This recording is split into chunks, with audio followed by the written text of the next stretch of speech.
You're now tuned in to Hough Nation Sports. Buckle up.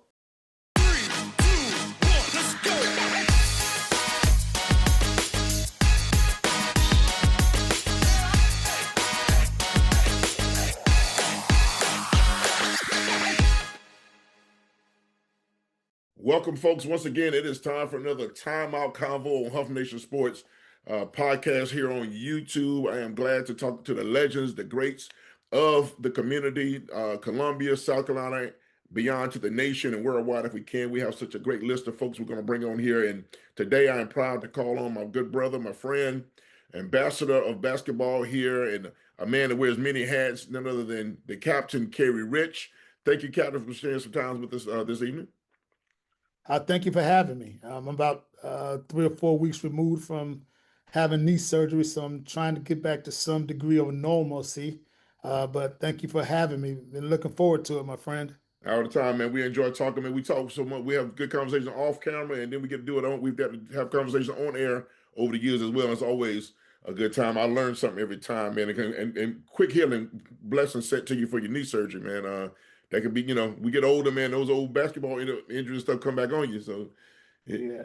So Yeah, that is exactly what happened. I was having some issues with my knee about 2.5, 3 years ago, and I had our team doctor to take a look at it, and he wanted to put me through an MRI. And after he got the results, he said, "Hey, did you realize you had a small tear?" I said, "No, I did not."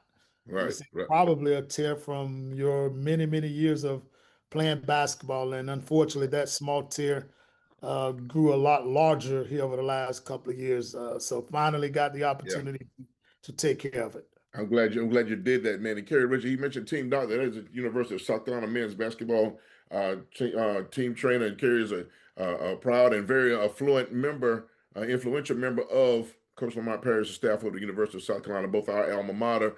Looking for big things there, and shout out to the great work you've done there in your years there, and that capacity, Carey. But we all know that you're a former state champion. You're a former captain for the Gamecocks, SEC recognized, Hall of Captains person. You're a person of a big persona, a big reputation, and how we got here is what I kind of want to talk about. And I believe this is going to be part one of at least two conversations we're going to have with you. And this is basketball in the city of Columbia and the greater surrounding areas through the eyes of the captain, Carey Rich. And that's kind of how we're going forward with it. But let's walk me back, Carey. We know you're a Columbia native, a proud Columbia native. How did Carey, what was it like in the beginning of Carey Rich being the person we know now and finding out that basketball, athletics in general and basketball in particular was kind of your niche? What was that like in the early days? Yeah, I will tell you, it is a very interesting story. As a youngster, middle school, elementary, middle school, I had a really bad stuttering problem. But prior to that, born here right in Columbia, mother was 16 years old, unwed mother, Johnny Mae Rich Butler. She had me right here in Columbia, and she would often tell the story how my grandmother was a proud church member. And back then, when unwed mother got pregnant, that wasn't the most proud moment for parents. So she made my mom sit in the back of the church. And not only did she sit in the back of the church, she often laughs about the fact that when she was in the hospital getting ready to give birth to me, she found my name in the book. Really? And yeah, she had no idea it was going to be Carey. My name was actually Carey Durand Watkins. That was my mom's maiden name because she wasn't married yet. And Gotcha. she and my late dad, got married soon after that. But yeah, she found my name in the book, and she often laughs about she had no idea that that name she found in the book would become the person that I ultimately became. And started taking up sports about 9 years old, playing down at Valley Park. Grew up in Saxon Homes, and from there, that's where the story kind of morphed into me becoming the guy that I am right now. Yeah, and I'm glad. And pause right now. I'm glad because I've gotten to, as you know, calling games and doing games at MLK Bash, and throughout the years, I've gotten to talk to your very, very sweet mom. She's an outstanding lady, and the personality you see where a lot of your character comes from there. She showed a lot of strength at 16, and she's still showing it now. So I'm glad to somebody I can say that I know Your mother, now, hey, I've talked to her, laughed and joked with her, and just an outstanding lady, man. You have come from a great family. So sometimes it's no mistake when people turn to be really good people. It's for a reason. They come from that. So Yeah, thank you. Yeah. no doubt, no doubt. So you talk about coming to those playground areas of Columbia, and we know a lot of guys, and guys I want to have on the show down the road, Corbin and Alex English, and a lot of guys will always talk about them coming up and the battle of attrition, just playing in the street and the local gyms here in Columbia, South Carolina. So, at what point did you know that not only did you play, but you was like, you know what, I'm pretty good at this thing. Like, what age was it when you saw that? Yeah, I started playing pickup basketball down at in Saxon Holmes, Yeah, Drew Park. Drew yeah, Park yeah, Drew Park and Saxon Holmes were kind of, they were connected. The right, park was inside of the apartment complex, which was, by the way, the biggest set of housing projects in the state of South Carolina.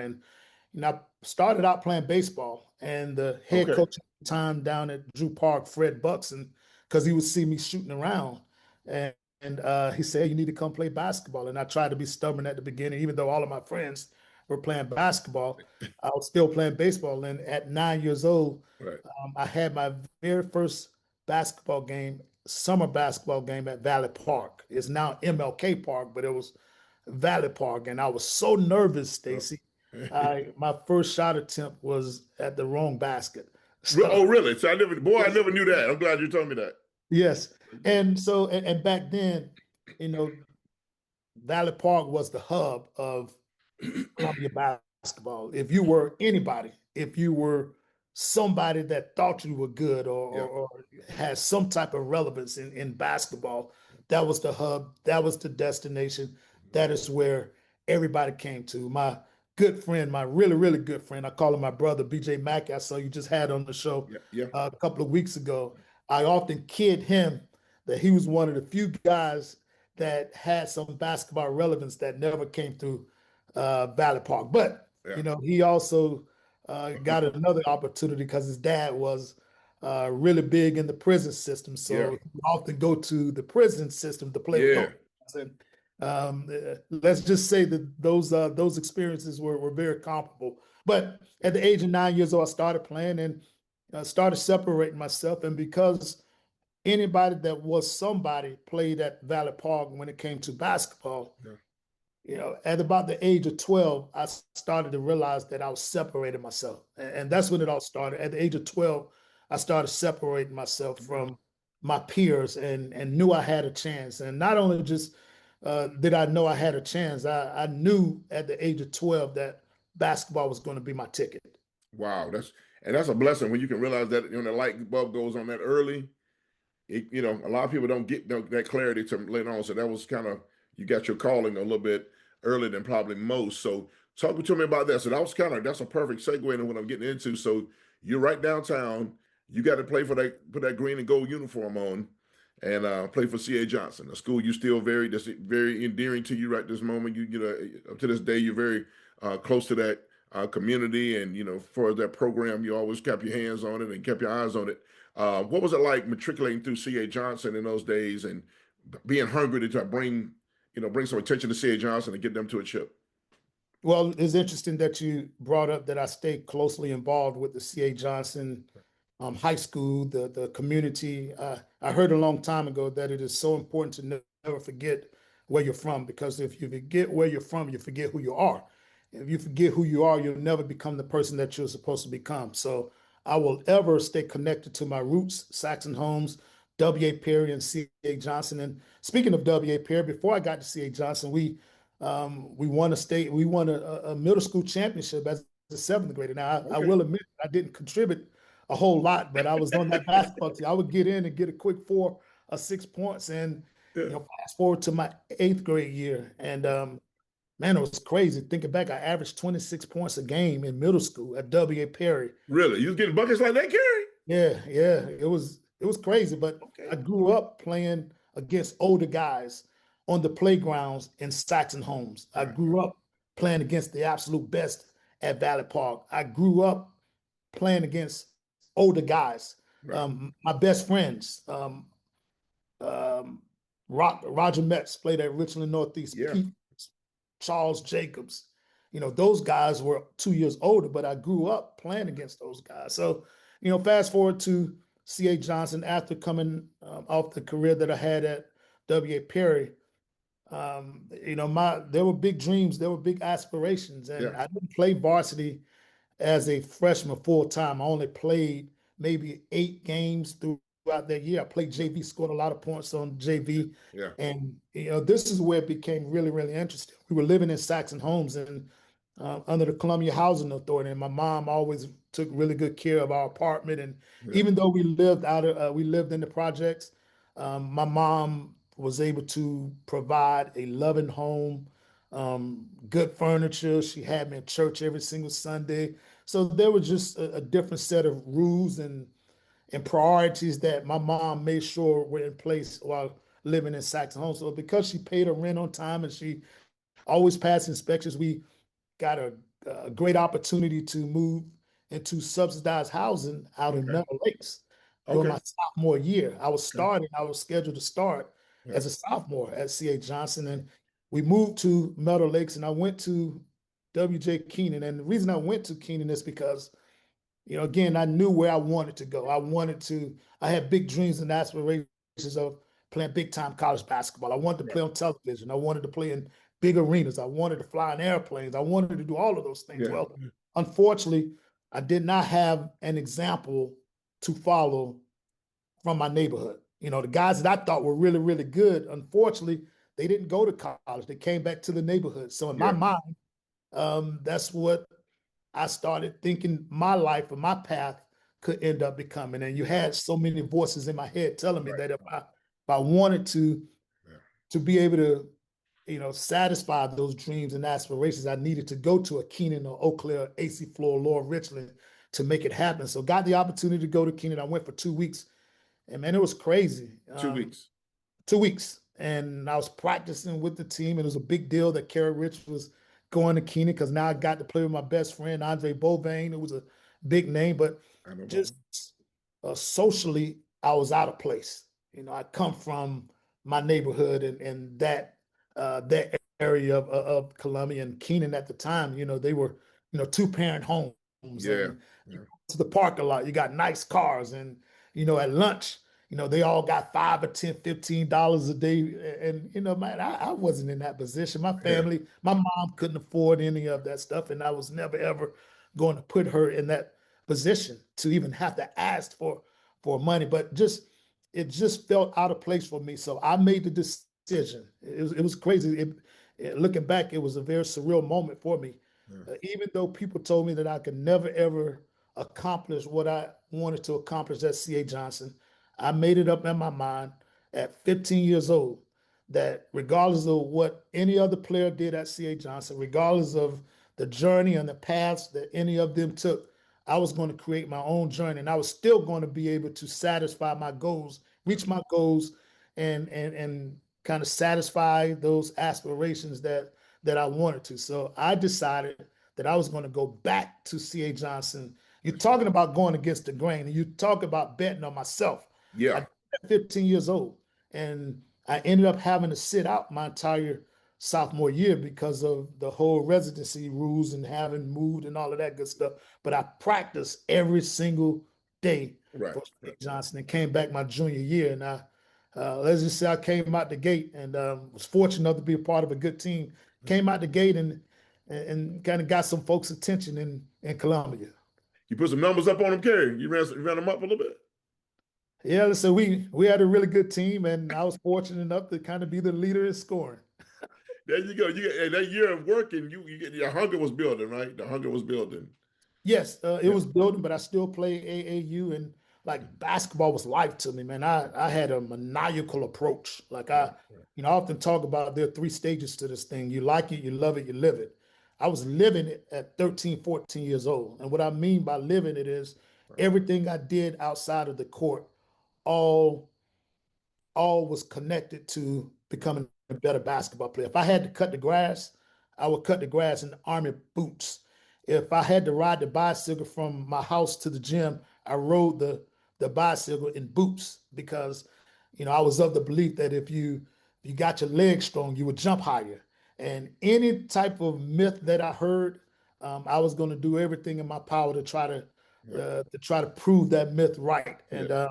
And so I lived it, and yeah, came out the game. And fortunate enough, man, my junior year, it was an unbelievable basketball year at C.A. Johnson. Now that's not the year. The chip was 89, right? 89, which So is this my is junior year. that was your junior. Okay, I don't know why I thought you wanted to senior. So your junior year you won it, and that's the year that you know and that was the last chip until it took 25 years for it happened again. I don't know how long it was before that, but that was you guys are etched in the annals of C.A. Johnson. That's your team will never be forgotten. You already know that. But so that's a perfect segue also to me talking about how I know you know this, but for those who are watching, viewing, there's a pattern to your life, Carey, of you making decisions and taking an alternative route, and then still getting where you want to go anyway, though. Right? Walk with us for a minute, folks. If you wait, watch this. I'm gonna walk. I'm gonna lead. I'm gonna lead them. We know, Carey. I'm gonna lead them. So senior year, you get offered. You end up going to people. You know, you're known as a Gamecock, but coming out of high school, what was the decision like coming out of high school your senior year for college?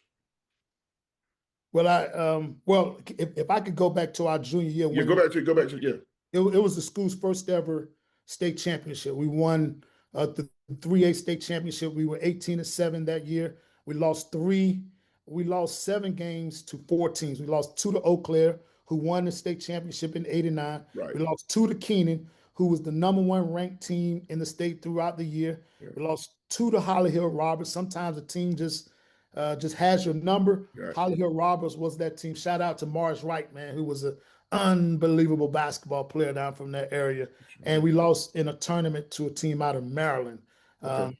But man, I was on the team with I got to give my guys credit. AC Floor, Greg Balknight, Anton Brown, Sid Hurst. They were kind of the first team that ran the 3-guard offense. And Right. I like to say, and I'll tell those guys that our 3-guard offense kind of was the blueprint that was put on the big stage. Myself, along with Nate Jacobs. Nate Jacobs was one of the best leaders that I've ever been around, point guard. Right. Bernard Totley was our most versatile basketball player because Okay. not only could he score, but he would also guard the other team's best offensive player. And I was the scorer. And we had a guy like Ronald Huey, who was 6'1", who's now assistant coach at Florida State. Keith Holloway was 6'2". Paul Jackson was our starting center at 6'3". And because of our 3-guard lineup, we beat Riverside that year with the legendary Louis Golden, the late legendary Louis Golden, and his son, led by his son, McDonald's All-American Sean Golden, 6'3" point guard, ended up playing at Georgia. And I remember after that state championship game, Louis Golden said we were the quickest and best shooting team he'd ever faced throughout his entire career. You're talking about guys. He had just won 2 out of the 3 previous state championships. Yeah. He's coached a lot of years and a lot of games, and he's seen a lot of talent. So for him to say that about our team, I think gives you somewhat of an idea of how we were able to be pieces that fit together. So that was a wonderful, wonderful opportunity. And I'll never, ever forget that year of winning the state championship at C.A. Johnson. Yeah, and forgive me, I definitely want to skip ahead because I want to give this team some light and love. So who coached that team? Who was your coach that year? Coach Tim Gates. Tim Gates. So I'll make sure Tim Gates gets some love. So those names ring out. Every name you said, if you know anything about Columbia basketball, every name you mentioned, totally, all those guys. I know Ron who's down at Florida State. These guys, along with you, you guys have a bond, and we'll talk about this later on. But that was part of your culture building right there because you kept people, you stayed attached to people who you did things with. So that's a thing. Again, that's a theme.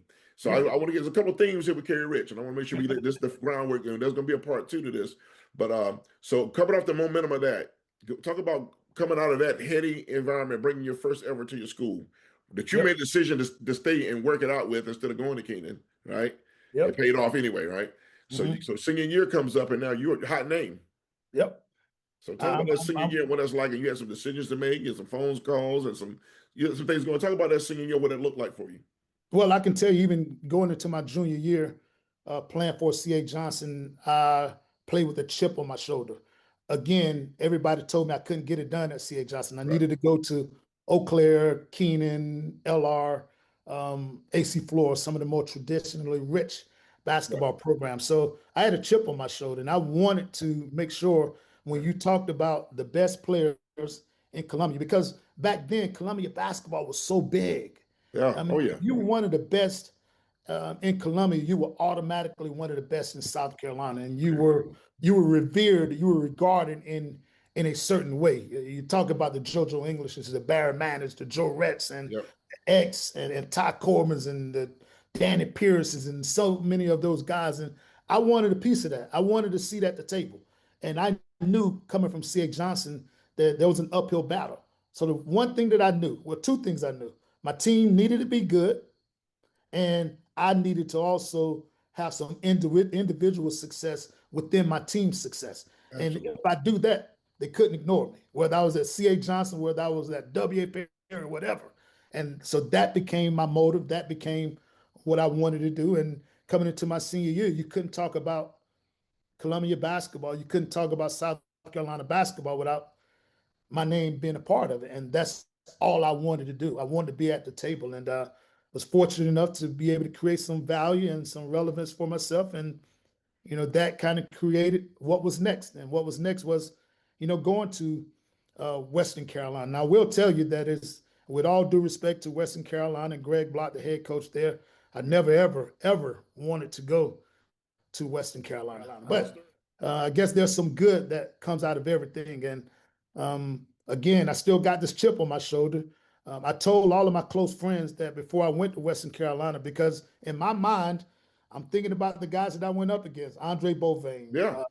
Derek Carroll, the late Derek Carroll, John Smith, D.D. Hooks, Marion Busby, all of those guys. And I'm comparing myself to those guys. And I see Andre is going to Clemson, Derek Carroll's going to Florida State. We were different years, but of course I got this chip on my shoulder, and Yeah. I was able to win Southern Conference, the school's first ever Southern Conference Freshman of the Year. Yeah. And here's another quick story.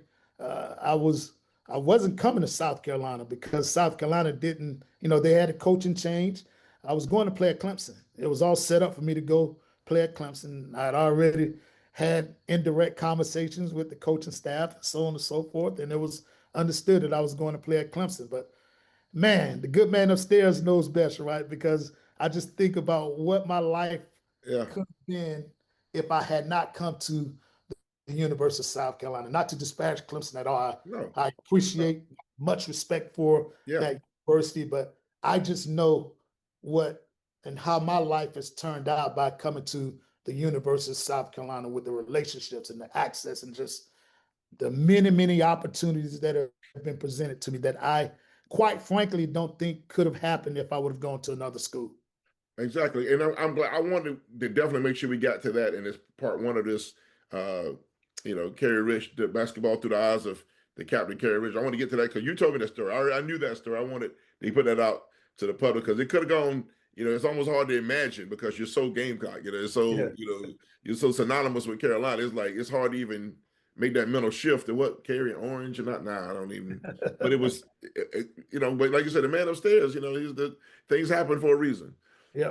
So talk about that. So the transfer, how did the transfer go about? You had the big year, and like I said, could have gone away. But when you come to South Carolina, now you coming finally back home, bigger stage, the big arena that you want to be.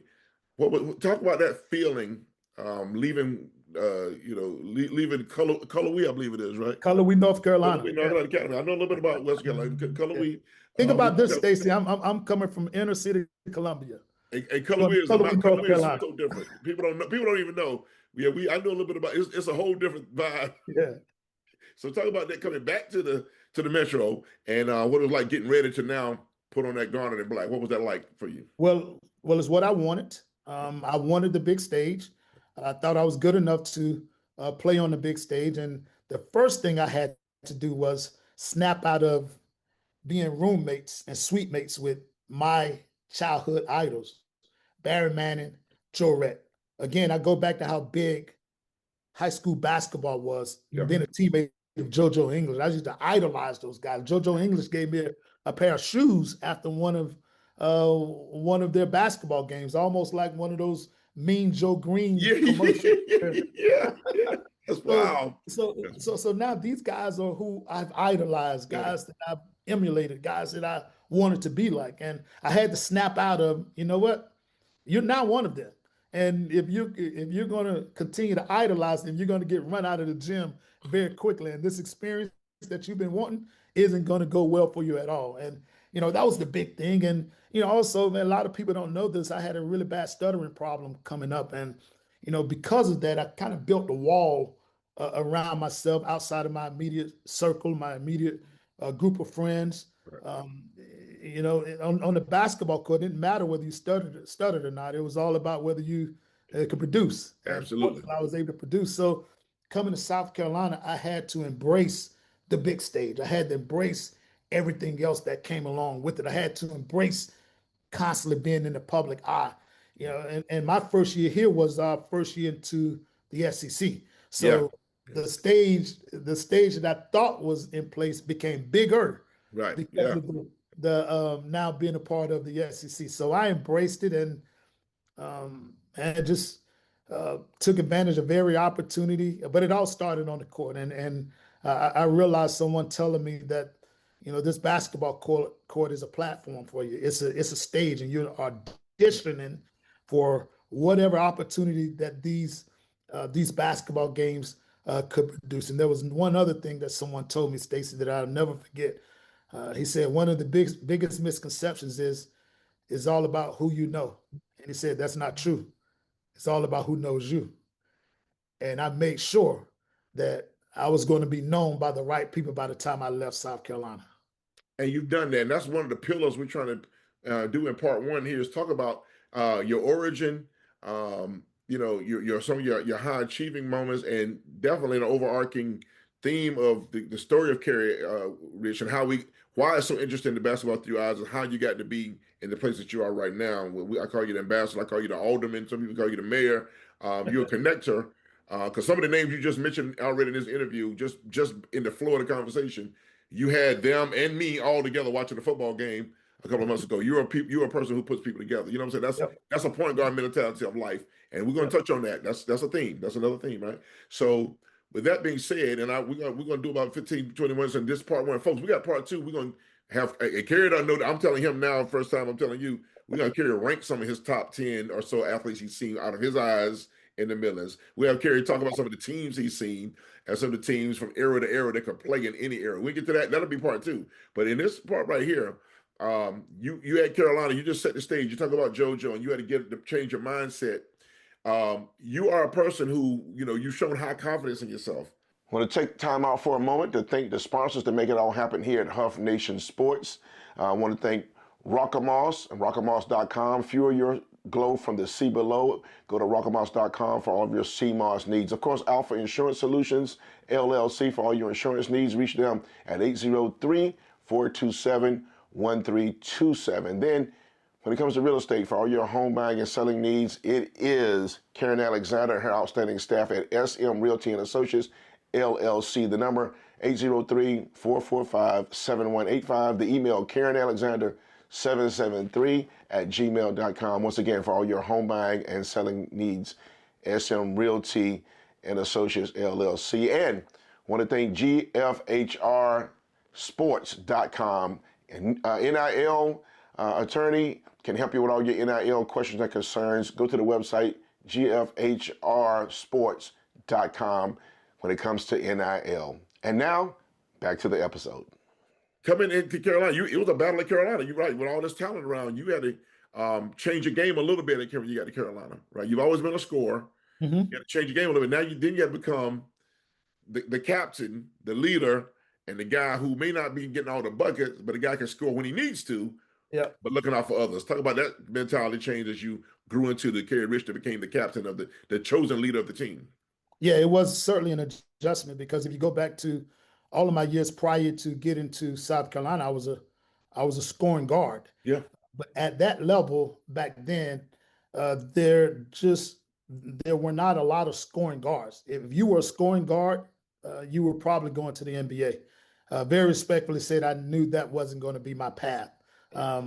But just becoming more of a floor general, becoming a leader, and I could tell you my first year at South Carolina was my worst year. It was the only year, my sophomore year was the only year that I didn't average double figures. And I know why, because I got caught up being a hometown guy, playing at the University of South Carolina, not understanding how to compartmentalize certain things Yeah. and not knowing when to tell my partners that I grew up with, I can't hang out tonight. Hey, I can't come over there. I got study hall. I can't. It was just too much, and I knew that. Nobody had to tell me. Right. And so going into my junior year, we had a coaching change. I remember this Bobby Cremins came from Georgia Tech for a couple of days, That and was I tough. remember Coach Cremins come calling me into the office. He said, "You didn't have." He said, "You had a good year, but I'm used to having really really good point guards. You got to think of point guards. Andy Anderson, Yeah." He uh, said, he said, Marbury. so I'm just letting you know that I'm going to bring in a point guard to compete for your position. Really? He said, I'm going to bring in a point guard that's going to compete for the starting position. Who was it? Said, okay, that's fine. Because again, hey, you got to look in the mirror. And at that particular time, I knew why I had the year that I had. I was Yeah. hanging out too much and I was enjoying the life of what a big time student athlete would normally do on a campus like that. Right. And it was just too much. And I remember saying to Coach Crims, I said, okay, that's fine. I looked him in his eye. I said, that's fine. The only thing that I will ask is that you don't bring any player in under any preconceived notions that he's going to start. Make him earn it just like you want me to earn it. And he ended up staying for a couple of days, and then Coach Fogler ended up coming. And Coach Fogler was, and I am so forever indebted to that man. I mean, he taught me how to be a leader. You talk about the mayor, that's where it comes from. He nicknamed me the mayor because, as you said, I was connecting dots. I was doing all of those things back then, but he taught me how to be a leader. He made me the captain for 2 straight years. I didn't even have a co-captain, and I played with two all SEC performers in Jamie Watson and Emmett Hall. And, Coach Fogler, he would always in press conferences, Stacey, he would always say, hey man, if I'm a major corporation in Columbia or anywhere in South Carolina, I'm hiring Carey Rich because he's a foxhole guy, he's personable, he's charismatic. And I'll be honest with you, I didn't even know the meanings of those two words. He was speaking it to you, speaking it over you though. That's yeah, personable and charismatic, right? like, I said, man, let me go find out the it sounds like a good thing though. I'll take it. And then I did just that, true story. And because again, I wasn't necessarily shy, but I wasn't as open and as I eventually ended up becoming. Yeah. But I started incorporating those two attributes into who I ultimately became. And it just kind of morphed. It's hard to put into words. I can't even put into words, but it morphed. That was where it all started. That's where it all originated, with Coach Fogler showing me how to be a leader and just finding a way for me to embrace the charismatic side and the personable side that I had no idea existed inside of me. Man, it's funny. I'm going to take a point of personal privilege right here too, because I've watched you interact with Coach Fogler. I've been, you and I, we cool, we hang out, we know each other. I've seen your places. I mean, one time we was at a place and I had spoken to Coach Fogler, but you want to make sure did you make sure you speak to Coach Fogler? I don't know if you remember this. I don't know if it was at a Chick-fil-A, it was at some event, and you and I were talking, but you like, I want to make sure you acknowledge my guy right here because he deserves that kind of, I was like, yeah, I had already talked to him. I said, but I hold him in the highest regard. Right. Absolutely. I hold him in the highest regard because he's so responsible for he's a big reason that I become the man that I become. And we still, as a matter of fact, lives in Chapel Hill. He came through town. We had lunch the other day and I was sitting in the office and we had a 12 o'clock lunch and I was sitting in the office. It was about 11:45 and I said, hey, I got to get out of here. I got to meet Coach Fogler for lunch because I can't be late. So you're talking about we're 30 years removed from him coaching me, but I still understood the importance of being on time because of how important that is to him. So that's what he means to me. And that's why I'm forever, ever indebted to Coach Fogler. Well, like I said, sometimes it's no mistake, it's no accident sometimes when people become leaders like you are because they have Foglers in their life.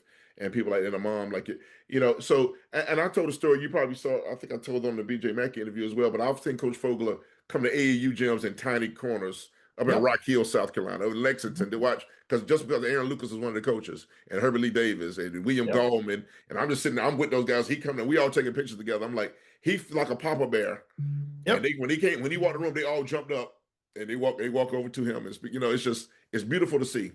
And and that's a perfect segue to what we're talking about, Kerry, because just your basketball journey, your basketball odyssey has been littered with relationships, right? The path has been built with relationships, like a bridge of relationships that get you from one place to another, right? And that's why I'm trying to build these things. Because we're going to part two, and hopefully we're going to keep this going. I love talking to you. I love interviewing you. But I want to right there on this last few minutes of this one, I want to talk about what you learned from Fogler and your mom and how you got to be. You talk about the stuttering problem. No one will believe that. You've hosted radio shows. You and I have done TV together. You're great in front of a microphone. You're great in front of audiences. I've seen you MC. Talk about the people that rubbed off on you the most and your experience at Carolina and how you matriculated over the years from the basketball, the guys as you said, almost obsessed with basketball, to realizing the ambassador, the bigger, all the things that basketball has given to you and the things you can maximize out of basketball. Talk about how that evolved within you. Well, basketball became the stage. It became my platform, but I wanted to make sure that it wasn't how I was always identified. I think anytime you're identified by your job, then there's a piece of you that's missing. And I didn't want to be identified just as a basketball player. I wanted to use the platform and the stage that I was given so that people can know who Carey Rich was because of where I grew up and because of my presence and who I'd become in the community. It became really, really important for me to be a presence in our community, to be a presence so that a young person that's growing up in the same conditions that I grew up in, that they could see me, they could touch me. And, there's an old adage that you can't ask a young person to be what they can't see. You can't ask a young person to be what they can't see. So I wanted to make sure our young kids in inner city Columbia could see me. So I started doing a lot of work in the community using the relationships and the access to give back to the folks in inner city Columbia, just young people, period. And I tell you what ended up happening once we started building those events. The most influential members in this town, they took notice. And once they took notice, they offered support.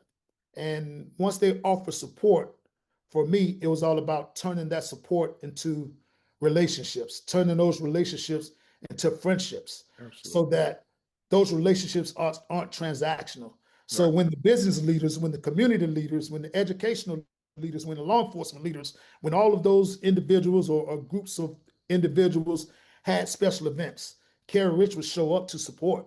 So Carey Rich wasn't just calling on them when he needed them. So just what I was able to do is turn partnerships and a network of supporters into friendships. And I'll tell you this last story.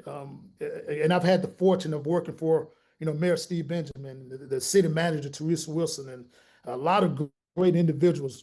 Ray Tanner was instrumental in me getting this job here. But one of my mentors is a former Senator Joel Lurie. And Joel Lurie and I didn't know each other about 15, 16 years ago. And I was doing radio. And radio was huge for me because radio allowed people in this community to kind of know who Carey Rich was.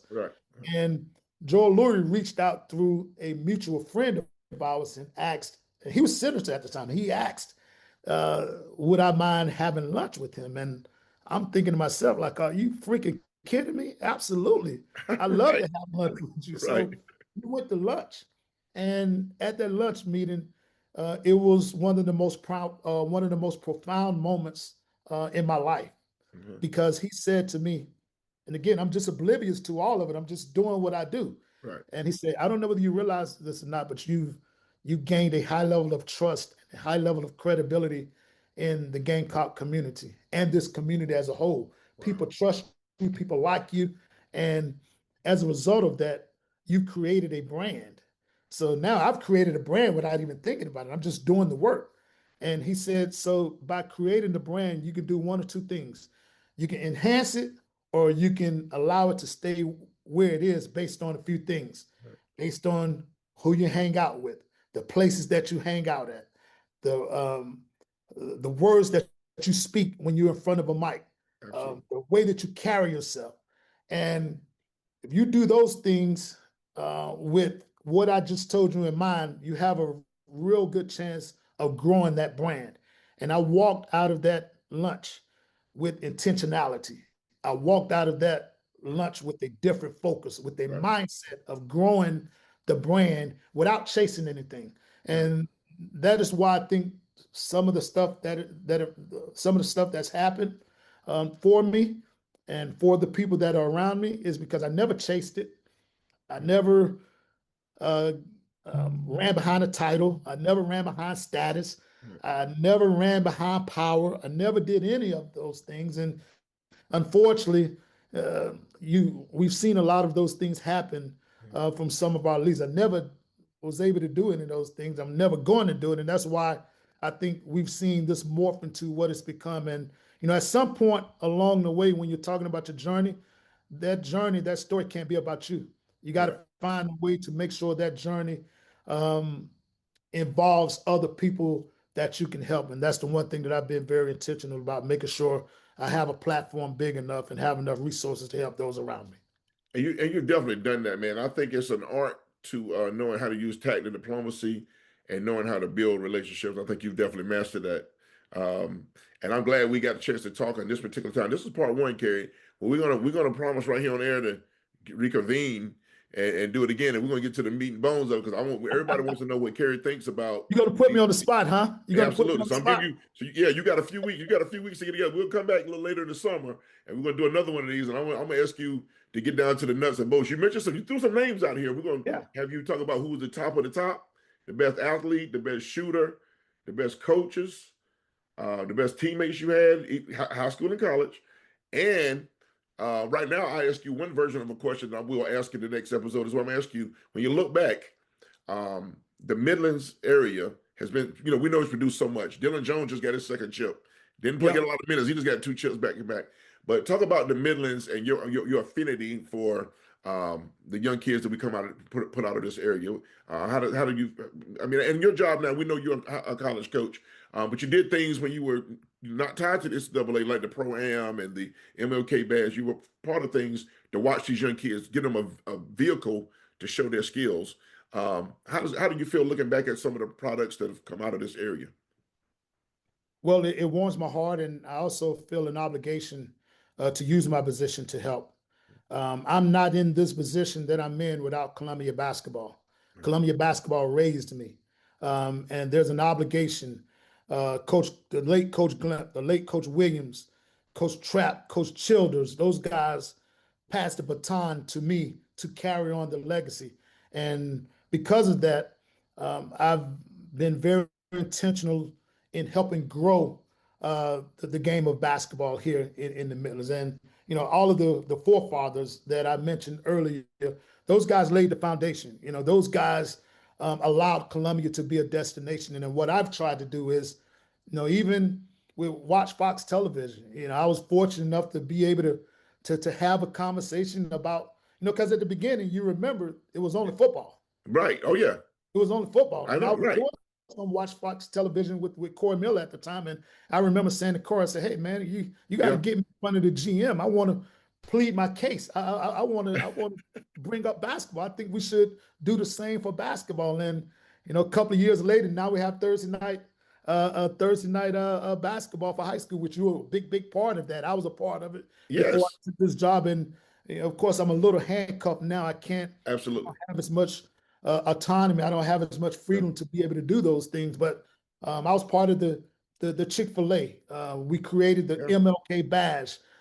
I'm sort of a consultant for the Bojangles badge. What I try to do is make sure we do everything in our power to create a stage big enough so that our young people are a priority for college coaches when they come assess and evaluate these players here in Columbia.